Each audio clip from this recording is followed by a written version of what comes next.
Hi, everyone. Thank you for having me. My name is Dylan Mulvin. I'm an assistant professor in the Department of Media and Communications at the LSE.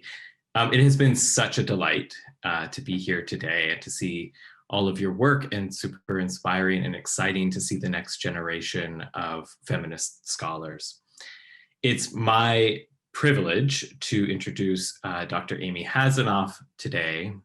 Amy is associate professor in the Department of Communication at the University of Colorado, Denver. She is also the author of Sexting Panic, the 2015 book on sexting and teen agency and the criminalization of sexuality in the United States. She's written widely on gendered violence and the intersection of gendered violence with law and technology and politics. I've personally known Amy as a friend and a colleague and an intellectual inspiration for a decade.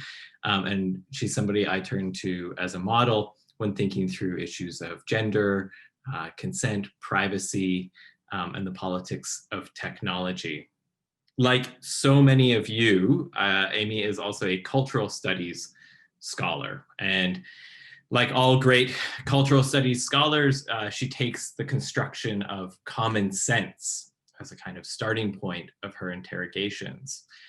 And through her work, both academic and her public-facing scholarship as a frequent commentator, we can see how she works to reframe and critique the construction of common sense.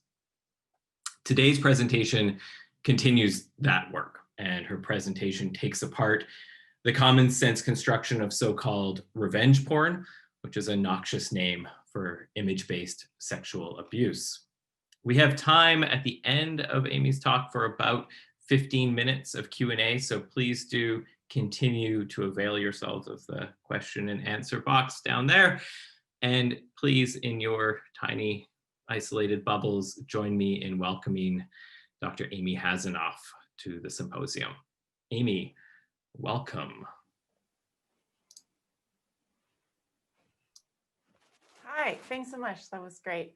It's such a pleasure to be here. I'm so glad that we could still do this event, though a little bit delayed from the COVID problems that canceled it to begin with. So it's wonderful to be here.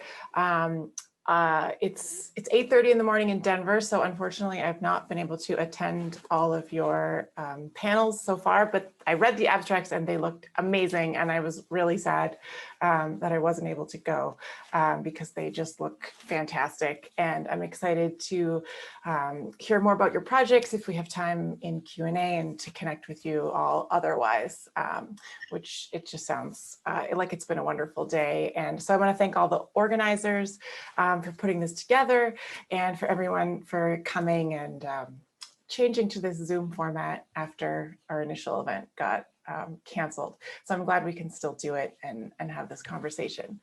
Okay, so as Dylan said, I want to talk about image-based sexual abuse, and that's my topic for the day. It's also known as revenge porn. I won't be getting into any extended narratives about sexual violence in this talk, but of course we are going to be on the basic topic of sexual violence for a while. So briefly, what I want to do today is first talk about this term revenge porn and where it came from, and why I think it's important to look at it and unpack it and take it apart. And then I'll get into that, why I don't think it's revenge and why it's not porn exactly. And then I'll close by talking about how we might think about this problem a little bit differently. So this term revenge porn refers to the non-consensual sharing of private sexual images. And in the empirical research, it seems like around 2 to 15% of people say that they have experienced this type of harm, including threats to distribute images. And the people who are harmed by this are disproportionately women. In some studies, almost 5 times more likely, less in others, but it's always more. There's also some emerging research that people who are gay, trans, bisexual, lesbian, might also experience this form of harm disproportionately compared to straight people. One thing that seems pretty consistent across all of the research is that the people who distribute these images seem to be disproportionately male. And so, you know, I probably don't have to explain this to an audience of feminist scholars interested in gender, but I will just emphasize that people who've experienced image-based sexual abuse report a lot of negative effects on their daily life, on their careers. It's also associated with stalking, harassment, threats, blackmail. And as a result, some people have intense feelings of fear, anxiety, emotional distress, depression, and shame. And that's all stuff that comes up in the empirical research. So I think a lot of that is probably obvious to most of us, but there's still a bit of a dismissal of the sort of scope of the problem in some arenas. It's also not a new problem. Hustler magazine had a feature called Beaver Hunt in the 1970s, in which readers sent in private sexual images of women, typically without their consent. That was the point of the feature. There was a lawsuit in 1984 that ended this feature. Another precedent is a Usenet real core porn group that existed in the 1990s and the 2000s, which I think had a similar sort of ethos and purpose. And I think something that's really interesting about the specific term revenge porn is that, as far as I can tell so far, it actually seems to have originated as a pornography website. This is not something I have certainty on, but I did find one website that exists in archive.org as of 2008. That's www.revengeporn.net. So there might have been others before that, but certainly by 2008, it's enough of a term that it exists as a destination for people seeking out porn. The first mention that I could find of revenge porn in the news was an article that's from 2011. So that appears to be the earliest kind of news coverage, though there may well be something earlier.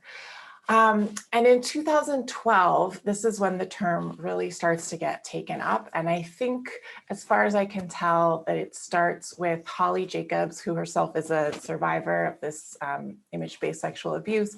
She founded the campaign End Revenge Porn. And her main purpose for this campaign, at least initially, is to start a petition to criminalize image-based sexual abuse in the United States.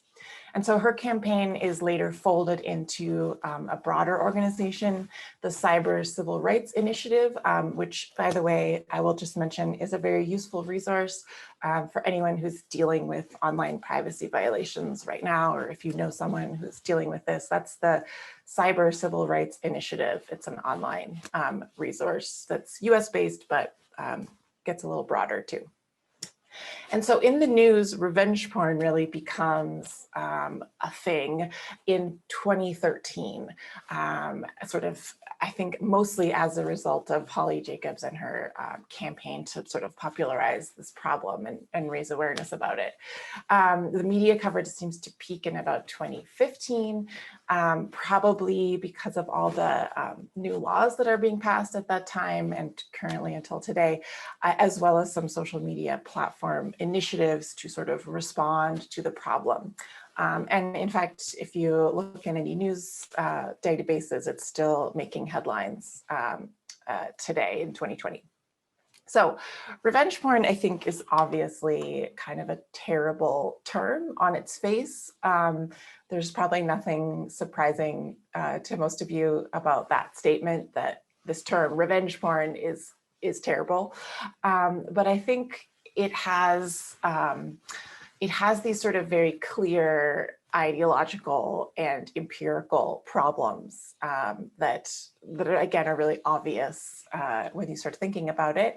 A number of other researchers, not just me, have been calling attention to this problem of naming, especially Claire McGlynn and Erica Rackley and Sophie Maddox have written specifically about the problem of naming. And this term that I've chosen to use instead, image-based sexual abuse, which a number of other scholars also use, it has really too many syllables. But the problem is that all the other names that exist have much worse problems than just their syllable count. And so in the early days of research on sexting, I saw some really, I think somehow even worse terms for image-based sexual abuse. I saw it sort of referred to as non-consensual sexting a lot, or one of the criminology fields called it aggravated sexting, which refers to aggravated meaning harmful, basically. And so one of the more popular alternatives today is still non-consensual pornography, and the CCR, the Cyber Civil Rights Initiative, will still use this term non-consensual pornography. And all of those three terms really are really a problem. I think it's the same problem that we have with the phrase non-consensual sex that people will sometimes use to describe rape or sexual assault. And I think that's very obviously the wrong way to refer to it. And we've seen sort of changes in that over time. It's less common now, I think. Obviously the phrasing here is minimizing and even erasing the person who has committed an act of harm, right? And it's very similar to this sort of well-documented problem that people have been researching for the last couple decades at least, showing how news media often uses passive voice to talk about sexual violence, and people who have committed sexual violence sort of putting things in the passive voice rather than the active voice, or engaging in like victim blaming, making the victim the sort of agent in the story. There's another word that has come up recently for image-based sexual abuse, and this word is sextortion. This is like an invented word that combines sex and extortion, but it also refers to sexting with the T in there. So this one has potential because it's only one word. It's not so many syllables, but it also sort of implies something very specific by referring to extortion. So I don't prefer this term. There are a couple other terms that have also been used. Digital rape is one people use, or digital sexual assault. So these at least do refer to sort of the severity of the problem and situate it alongside other forms of sexual violence, but they're also a bit too vague to refer specifically to the image-based aspect of it. And there's one final term that's especially used in Australia and I think the UK, that's technology facilitated sexual violence or abuse. And this is a decent label because it covers a broad range of abuses. Again, it doesn't refer specifically to images. And then I just really can't help but be picky about the fact that things like doorknobs and highway overpasses are also technologies. So I want more specificity with technology that term can't really offer us. So all of that to say, I'm going to stick with sexual abuse. I'm going to stick with image-based sexual abuse. And when I use this term, it's going to mean the use of a sexual image to harm. And I will mention that the harm can be intentional or it can be through negligence, because some of the laws do make that distinction, but I will just say that it could be either. Okay, so we know that revenge porn is a bad name. And we know that the alternatives are also problematic. But I want to spend some time on why exactly revenge porn is a bad name, and kind of to unpack some of the ways I think that this term is producing meaning about image-based sexual abuse. So I want to think about why is such a terrible term so popular and so persistent? Like, what work is this term doing? And of course, this is a question about common sense, as Dylan mentioned in the intro, and what people sometimes in cultural studies call dominant discourse. And in my research, common sense is such an important object because I see it as the key agent in the story that I want to tell about the social problem that I'm talking about.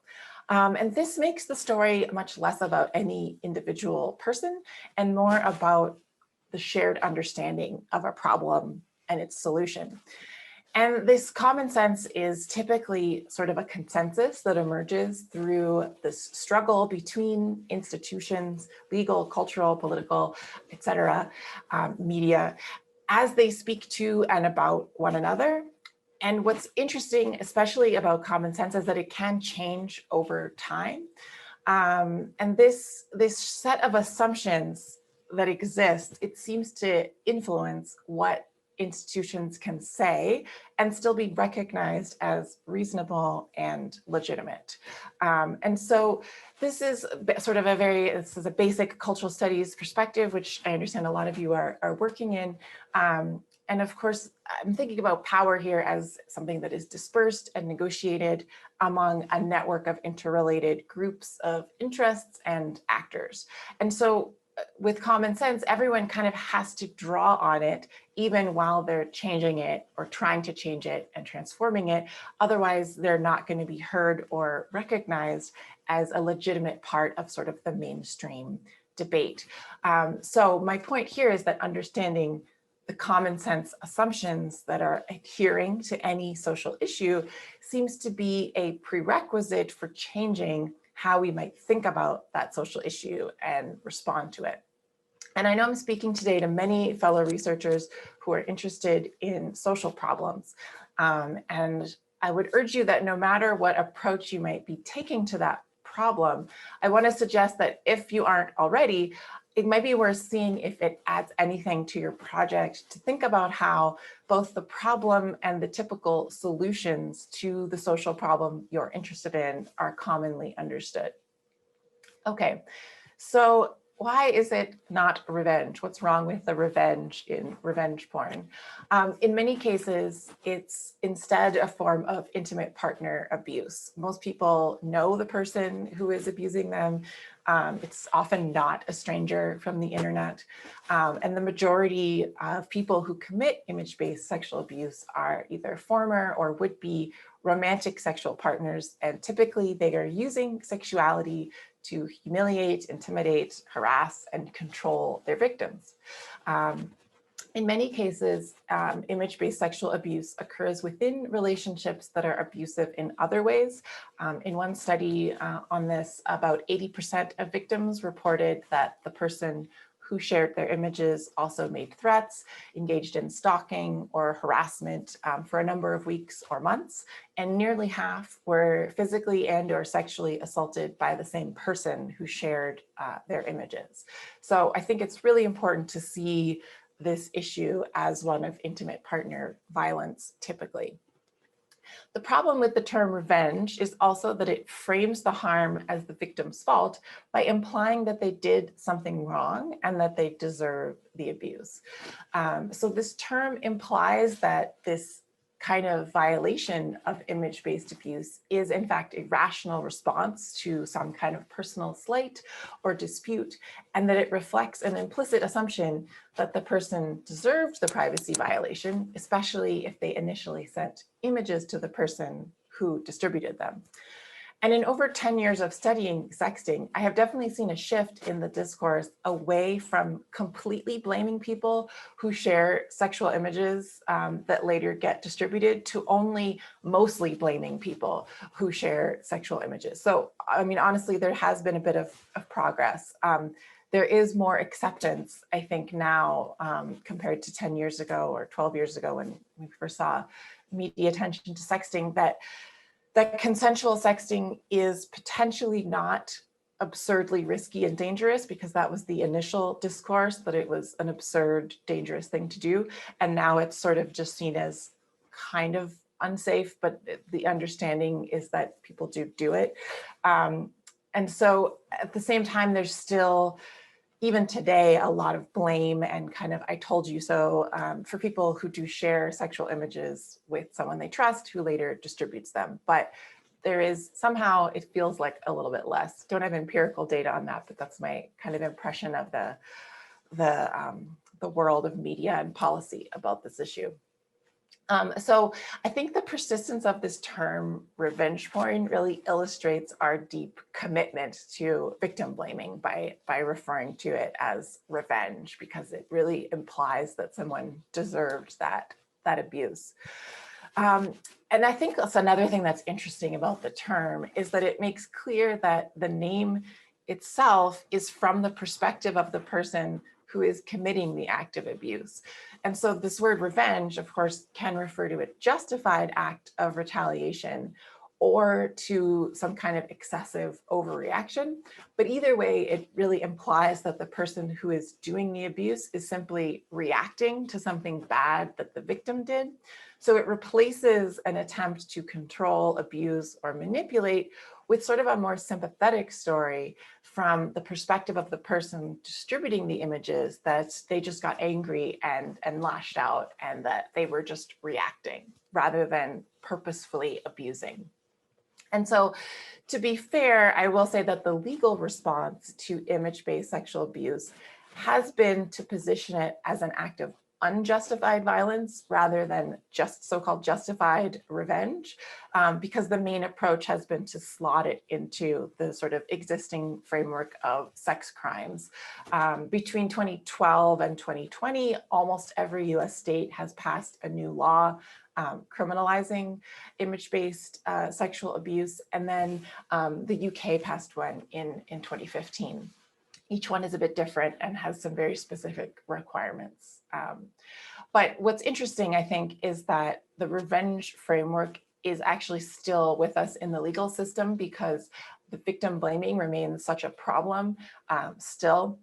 And of course, anyone who's familiar with the literature on sexual violence will know that this isn't new at all.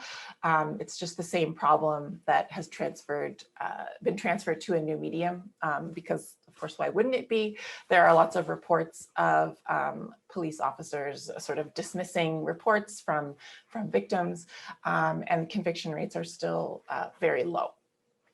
Okay, so the second part of this term, pornography. Let's talk about why it's not pornography either. So I do understand why the word pornography is in there because it does involve sexual images, and those images might be used for sexual gratification. So there's an obvious connection to pornography. But I think it's also the wrong word for two reasons. The first is that it misrepresents pornography. And then the second is that it misrepresents the harm of image-based sexual abuse. So first, using this word porn to connote abuse or violence isn't accurate because there's a lot of variety in commercial pornography. Some porn depicts fictional violence and abuse, but some also offers feminist, anti-racist, and queer representations of sexuality that does model consent and safer sex practices. Now, it's possible that some viewers who are interested in those fictional scenarios of sexual violence and humiliation that are depicted in legal pornography might also be interested in these revenge porn websites, which collect images and claim to depict real victims and real violations. But it's also possible that these are different audiences. I think we don't know the answer to that question, and it's kind of an interesting one about audiences. So the second problem with the term porn is that using it to evoke exploitation or non-consent is also inaccurate because a lot of porn performers don't see themselves as victims. Now, of course, a lot of criticisms of pornography from feminists, especially since the 1980s, have questioned performers' capacity for genuine consent. And that's sort of a whole other debate. But I think what matters here is that the performers themselves don't see themselves as victims, and we do have to pay attention to that. the producers of legal commercial pornography actually have to maintain documentation of performers' consent to both the production and the distribution of images that depict them. And of course, this is absolutely not the case in image-based sexual abuse. There is no formal consent at all. The whole point is that it's non-consensual. And of course, some producers do exploit and manipulate performers. There are lots of critiques of labor practices in the pornography industry, but other producers are committed to fair labor practices, and we can read about them. So the flip side of using porn to mean violence and exploitation is that somehow at the same time, this term can also diminish the harm and minimize the problem because it's associating it with this commercially produced entertainment product. So it kind of works in two ways, two opposite ways that I think is kind of interesting. So this is of course a product that is generally intended for sexual pleasure and gratification. And of course we can make a lot of critiques, and feminists have made many critiques of the sort of content and means of production of that form of pleasure. But I will just emphasize again that in legal commercial porn, the performers themselves are not typically, though there are some that do, they're not typically speaking about or experiencing their work as abusive, right? And I think that is a really important distinction that matters, because with image-based abuse, you have a specific person who is saying this image was used to harm and abuse me. Rather, with pornography production, you have performers saying, yeah, I signed the waiver, I got paid. Maybe it wasn't great, maybe it was great, but they don't talk about it as specifically abusive. So I think that's an important distinction. One of the most dangerous things about the term revenge porn, I think, is that it validates this idea that image-based sexual abuse is about sexual pleasure. And so instead, it seems from the empirical work, it's pretty clear that it is often motivated by a desire to exert power. One example is this thing that happened a few years ago with the US Marine Corps. They were members of this secret Facebook group that was dedicated to sharing sexual images or links to sexual images of their fellow Marines. And some of these images were shared without permission. Others were also produced without the knowledge of the people depicted.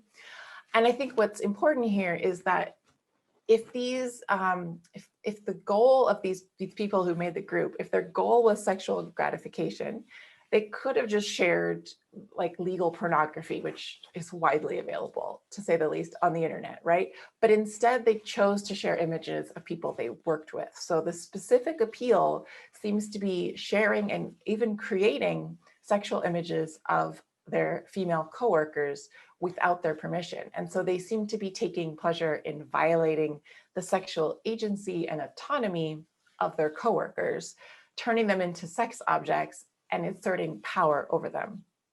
And so this is, again, the same insight that we know from many decades of research on sexual violence, that it is more about power than it is about sex. But I think the term revenge porn sort of undoes all of this political work that feminist activists and researchers have done to sort of put forward this model of sexual violence by naming the abuse primarily from the perspective of people who are distributing and viewing this non-consensual image, and associating their motivations with sexual pleasure rather than harm and exerting power. So a lot of the social media platforms have responded to image-based sexual abuse as a problem of pornography, which means that they are viewing it as isolated pieces of problematic content that they need to identify and remove, rather than thinking about the problem as an act of violence or harm against a specific person. So starting in 2015, a number of social media websites and search engines, including Reddit, Twitter, and Facebook, and Google, began adopting policies to remove unauthorized images upon request. So these new policies are definitely an improvement, but it sort of makes us ask, like, well, why should any website be allowed host nude or sexual images without the person's explicit and affirmative consent first. Because of course, in the pornography industry, because technically they're publishers, they don't have legal immunity that social media platforms do, so they have to get documentation and permission, consent, legal consent from the performers first. But of course, on a social media platform, you can still just put up an image and then it won't be taken down until you request that it's taken down. So that's sort of a legal issue that still exists. Okay, so to recap, both words, revenge and porn, are taking the perspective of the person who's committing image-based abuse and explaining that it's not really abuse, it's anger or it's sexual pleasure that maybe went too far. The platform's response is to focus on isolated pieces of content, while the criminal legal system only addresses isolated individuals who've committed this particular harm. And I think both responses aren't working very well for people who've experienced this harm. It's generally not meeting their needs. And I think that's probably clear enough by now and fairly predictable. I think the second thing that, that I draw from this project that I'm working on that's a little bit less obvious and more uncomfortable is that we might also be thinking about the people who commit image-based sexual abuse in the wrong ways as well.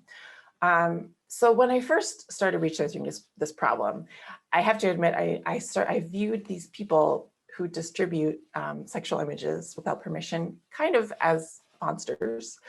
And when I review the research with people who've experienced sexual image-based abuse, or I see the studies on the very violently misogynistic things people write on these revenge porn websites, it evokes a lot of like strong feelings, right? Disgust, fear, anger, horror, sadness, like the things people will write on these websites are like really terrible. And one study of these non-consensual sharing websites described them as spaces of, quote, ritualized sexual humiliation, and another quote, peer bonding and esteem building among an online network of sexually deviant peers who collectively use sexual objectification and humiliation as a conduit for sexual gratification and status building. And if you look at these websites, you can see that from a very basic feminist analysis, that appears to be what's happening.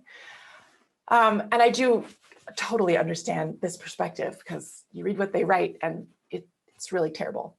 But I also think that demonizing the people who commit image-based sexual abuse as monsters is something that actually makes this problem worse.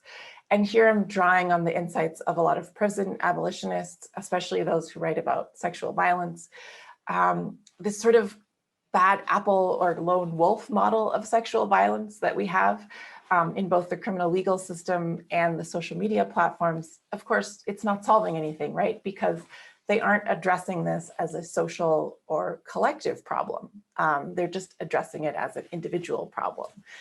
Like that term, revenge porn, right? It's a problem of an individual who got angry. It's a problem of someone seeking the wrong kind of sexual gratification.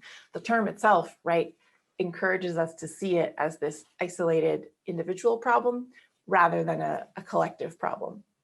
And of course, many researchers and activists have been telling us for decades that sexual violence is rooted in norms, right? Especially norms about masculinity, sexual entitlement, aggression.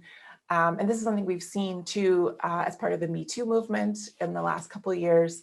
We've had this sort of new conversation about norms and what are the norms for sexual conduct and contact, I guess, and how should they be changing, right? How can we change them? And this is such a huge, task, right?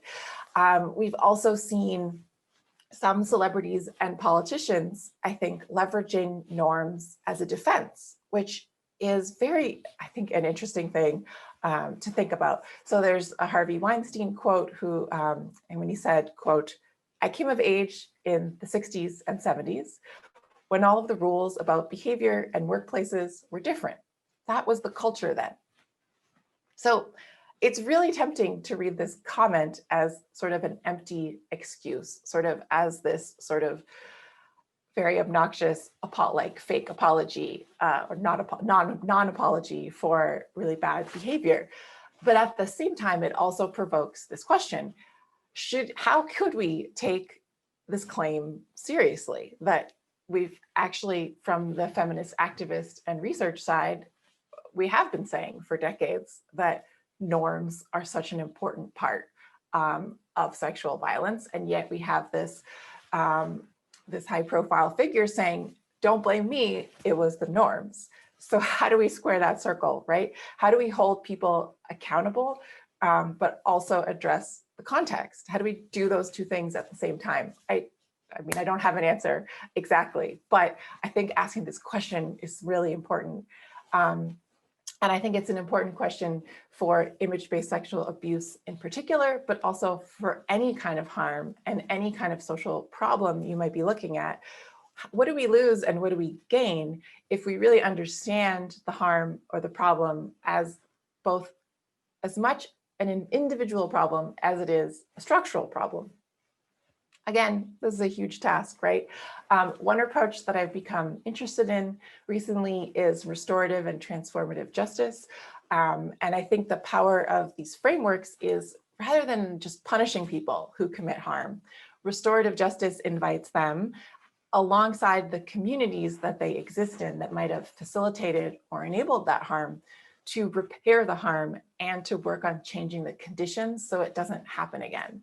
And one of the projects I'm working on right now with Anna Gibson and Nilafar Salehi, we are asking, what would it look like to use restorative justice to respond to online harassment and abuse?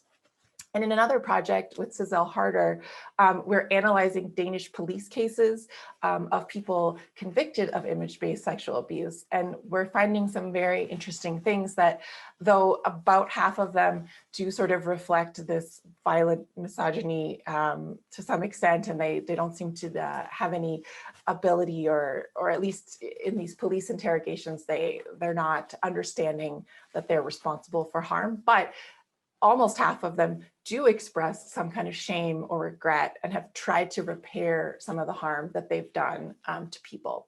So I think that's something that I'm interested in doing more work on in the future. And it's one way to think about, how do we rethink this problem from different angles?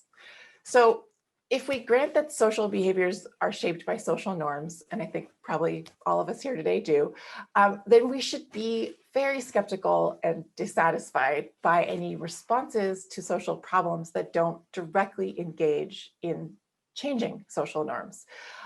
So just to put it more simply, if the problem is social, then an effective solution can't focus on individuals, whether that's individual people or individual bits of content, right?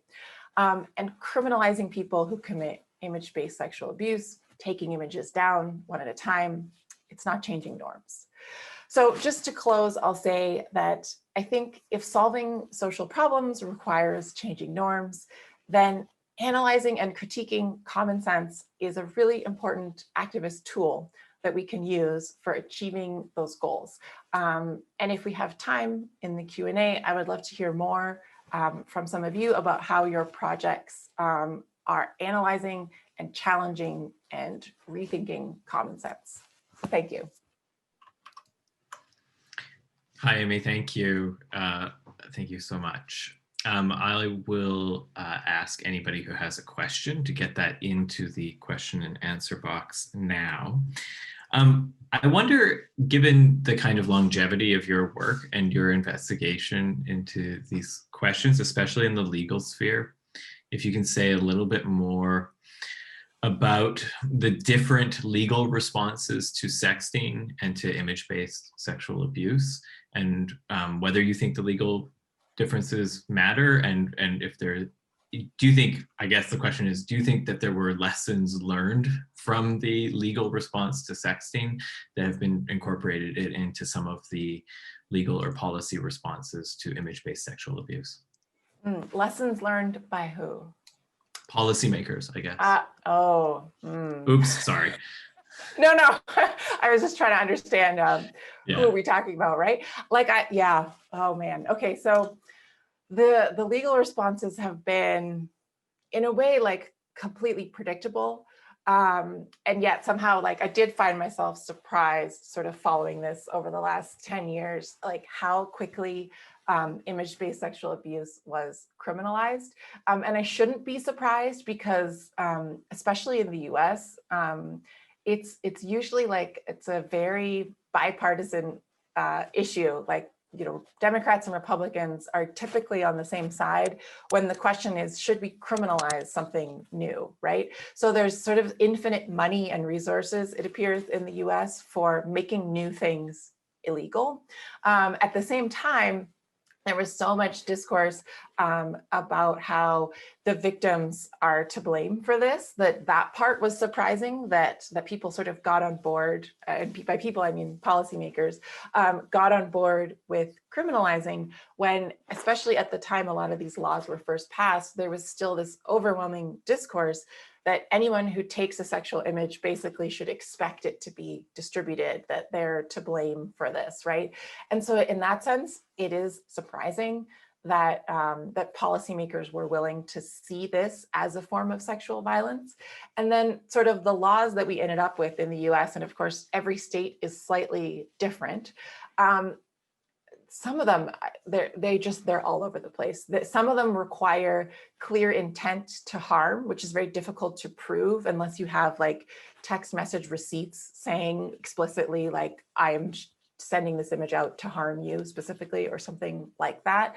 And so then in those states, it's very easy for the person to just say, well, I didn't intend to harm this person, so they can't be prosecuted. In some states, it has to be like technically published rather than just distributed. So you could send it to 10 people on your contact list and it wouldn't technically be a crime. There's just this huge range because every state is different, really, because of the sort of way that criminal law happens in the US on a state-by-state basis. And then, of course, each law has its own unique sort of history of where did it come from. They'll often copy pre-existing laws, but as it gets hashed out in committee, it gets changed. Who's sponsoring the law, what are their particular commitments. In terms of lessons, I mean, man, I don't know. I'm not sure we've learned anything because, like, I wish I could say that we have, but to me, it really seems like kind of exactly the same problems that we have with the criminal legal system's response to sexual violence. So it's like, I guess it's better that the revenge porn, image-based abuse, it's better, I guess, that it's illegal than not, because at least it's consistent. Like, it's consistent that this is a form of sexual violence. So for sort of consistency's sake, that's a good thing. But criminalizing this just, I think, causes so many more problems that are just so obvious to anyone who's researching the sort of legal system about sexual violence. Like, and it's not that like raising conviction rates is going to solve this, right? It's the whole approach doesn't really work for survivors at all. And of course, I don't think it works for people who've committed the harm either. And there's a lot of different research on this from the specific perspective of sexual violence as a broader problem. But I don't know if I got at all the parts of your question. That was great. Thank you. There's a question here about deep fakes, which I think, and among our master's students, certainly they often come up as kind of objects of fascination, since they're, also kind of at the cutting edge of AI and its applications and fears around technology. I wonder if you could talk about the distinction between deep fakes and the larger world of image-based sexual abuse. Yeah, I mean, I would definitely see it as sort of a subset, because if someone is creating a fake sexual image to harm someone, right, then I think it's really working in exactly the same way. I actually don't know that it matters. I think legally, sometimes depending on the state or where you are in the world, I think it's probably different legally, but I think like ethically, to me, it's probably pretty similar, because the harm is the same, right? The harm is that you're creating or just using an image to sexually harm and humiliate another person. So I don't know that it matters really if it's a real image or a fake image in terms of the sort of scale of the harm, because if it looks real, or even if it doesn't look real, it could still be something that is using sexuality to sort of create that abuse. I think it's interesting that some of the laws, as far as I know, would exclude deepfakes and others wouldn't. But I would have to look into that more. I think it's a really interesting question of like why that might have happened or how that happened. But yeah, it's an interesting problem, because as the sort of technology gets better, it becomes more and more difficult, right? To sort of tell, like, can you tell my background is fake? I mean, yes, you can, but like, but like in, you know, maybe in 10 years, it would be, you wouldn't be able to tell sort of on a Zoom box, right, that this is a fake background. Maybe they would manage to see the borders of my hand better so that you don't see those artifacts, right? And so when that happens, like then we're in a sort of a whole nother level of like when it's really, really realistic. But I think like the problem is the same, right? And the problem is that for women and trans and non-binary people, especially, having a sexual image of yourself out there is the thing that causes harm. It doesn't matter if it's real or not, right? And of course, that's the like big thing that needs to change. That's so difficult, is that that shouldn't be shameful for the victim survivor. Yeah, that's another term that I used victim in the talk today, but just imagine a slash survivor slash person who has experienced harm, because I know there's so many different activist perspectives and research perspectives on which term is preferable. But anyway, that was sidebar. The point is that people are still harmed by this because of this idea that, right, having a sexual image out there, it sticks to the person who's been harmed more than the person who is doing the harming. And then of course, that's a whole other sort of social problem and problem of norms and slut shaming to sort of address. So yeah, deepfakes, fascinating. I think we have time for probably one more question. And I believe Sarah has a question. I do. I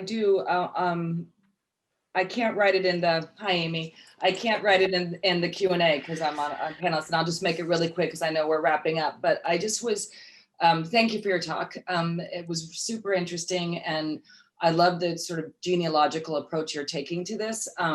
And one of the things I was thinking about in terms of the criminal justice response to image-based sexual violence is that it also characterizes it as harm, which you have also used in your talk.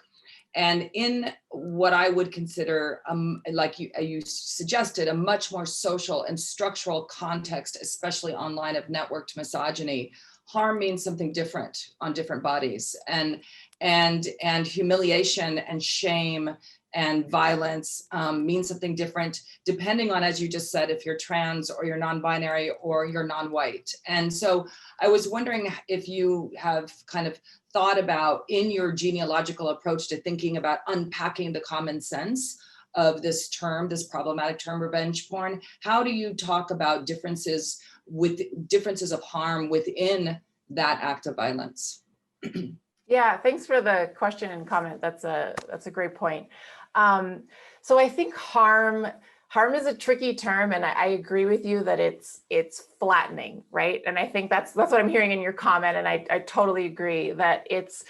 I think you're right that by talking about like an image as harmful, it does sort of erase the differences in how that harm operates, right? I think that's what you're saying, and I think that's a great point that I'm going to think about more, and I like it.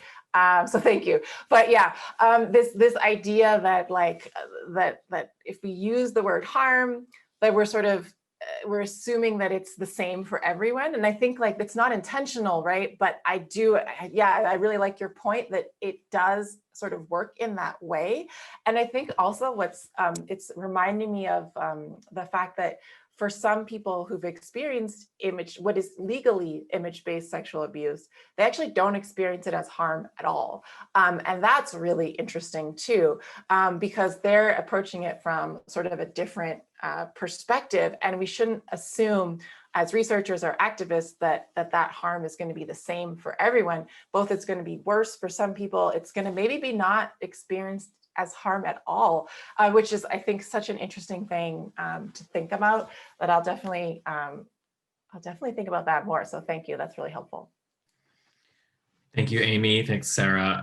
That's it for this portion. I'm going to turn it back over to Sarah, who's going to then introduce Angela to wrap things up. Thank you, Amy, again for your talk. I think we're doing this today, clapping on our own. And so I will sign off and leave it to you, Sarah. Yes, thank you. Excuse me. Thank you again, Amy. She's off, but that was a really, really great way to almost end. We have one last speaker and then drinks. Almost end a really, really generative and interesting day. And I want to just briefly introduce Professor Angela McRobbie here as the person who's going to give us some closing remarks about the day.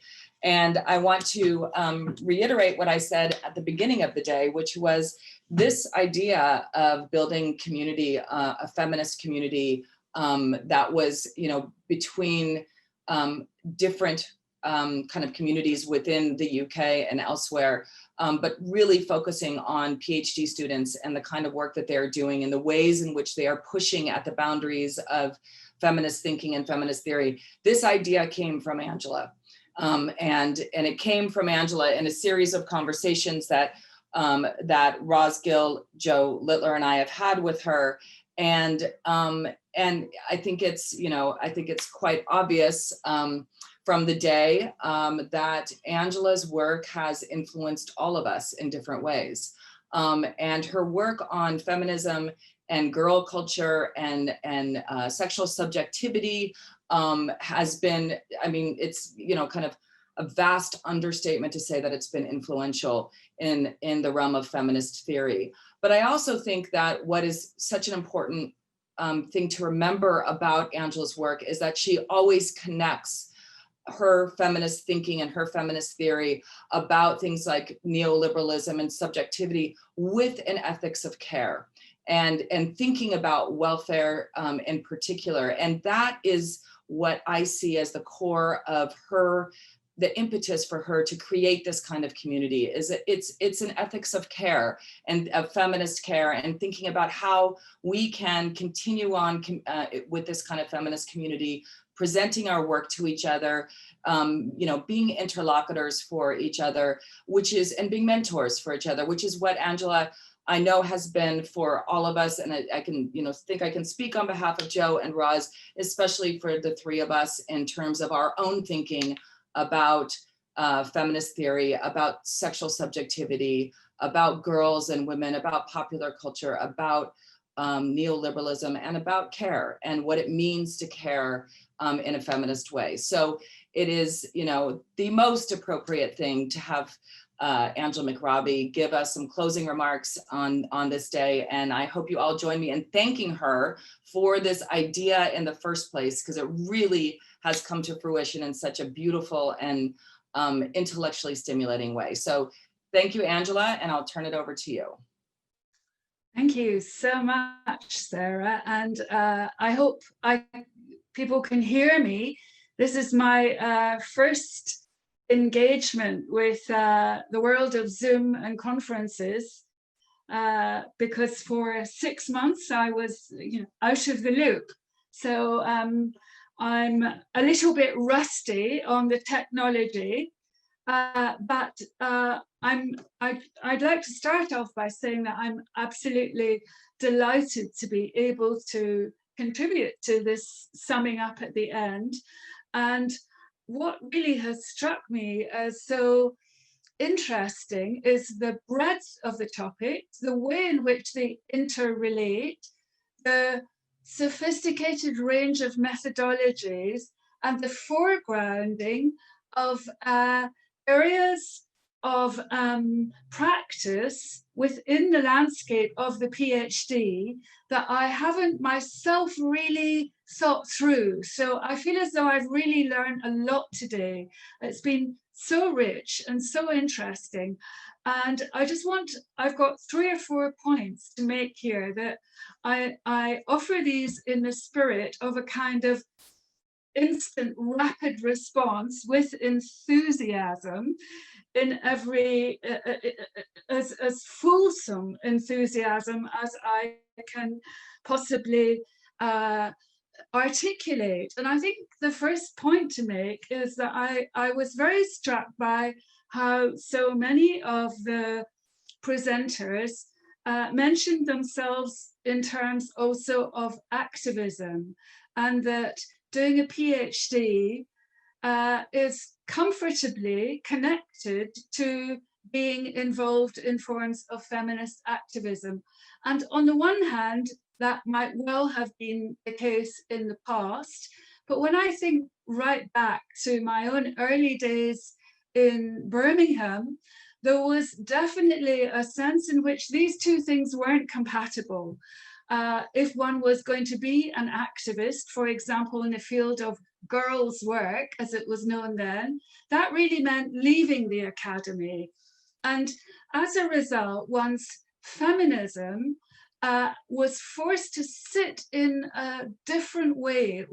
It was incorporated into one's academic labor in a more kind of obscure way, or in a more hidden way, or perhaps in a narrower way. I suppose one could add to that there was a sense in which academic labor back in the 80s and 90s required a certain kind of forms of apprenticeship. And I think things have loosened up, is what I'm saying. I think there's an openness here. And it was that sense of methodological openness that I've really enjoyed a lot. So I've got 3 points to make. First of all, what I could perceive also from these presentations was a kind of on one body of contributions seemed to me to converge around the idea of a new feminist political economy of social media entertainment. And that really referred to the people who are working on platform capitalism, on YouTubers, Zoe's work, Caroline's work. And I was interested in how what one seemed to see across these presentations was what seemed like an almost kind of irreversible form of micro-entrepreneurial labor, now manifest within the field of platform capitalism. I was interested in the algorithms of producing your followers, and of course the inclusions and the exclusions and the hierarchies within this platform capitalism. And what I wondered and what I would like to see more about was perhaps how can a feminist spirit of communality emerge within platform capitalism? And for example, the pole dancing labor, how isolated are the practitioners? Or what kind of community emerges, and where do those communities meet? And the idea of where communities meet also struck me when, in the second area of presentation, where activism was going very much alongside questions of violence, of coercive control, of feminicide, of spy camera violations, of image-based sex abuse. And each speaker there described their own practice, I think, as having a high, a degree of activism. And my question there is, what is the kind of communicative infrastructure of that activism, and how does it work, and is there a kind of ground to it? Is there a locale to it? So I'm interested in, if you like, the politics of activism. Okay, let me put it this way: is there not a perhaps a tendency to elude hierarchies within activism? This would be a kind of Judith Butler point, like activism doesn't just appear in a vacuum. You know, what are the power relations that are inscribed within the politics of activism, and how is that manifest? And what is the downside? What is the underside? Where are the points of tension? And I thought that led to my third point, which is really almost the final point, which is, what about the question of agency and the question of the subject? And the question of the subject was raised, and agency was raised most significantly and importantly around questions of African feminism. And there again, I was thinking about Judith Butler's earlier work. I think it was an essay in 1992 about, you know, feminism makes its own subjects, and there are feminist hierarchies of subjects. And that would then lead to questions about, well, what kind of subject is the subject of African feminism? And how might that kind of subjectivity be something that we must, in the Western world, take on board and pay more attention to? So my final comments are kind of really, I would like to raise some questions, or if you like, sort of push at the edges of some of the thinking. That is to say, the pleasure in our work, the overlaps, the methodological openness. It's important that we don't imagine then a kind of consensus emerging, that I would like to see some points of tension. What are the absences? What has been thrown out or pushed away, or what is seen as no longer relevant within this new constituency of what I really do see as a kind of new moment for feminist cultural studies. For example, it's very visible to me that psychoanalytic ideas are somehow off the agenda. I was also interested in the fact that there was relatively little attention to text-based work or to textuality. And with this, also questions of art and representation were perhaps less foregrounded than they might have been in a similar discussion 10 years ago. And then I've got one very final, this is my very last point, which is that I'm interested, of course, in, now I have, where is the name of the person who, Miriam's work.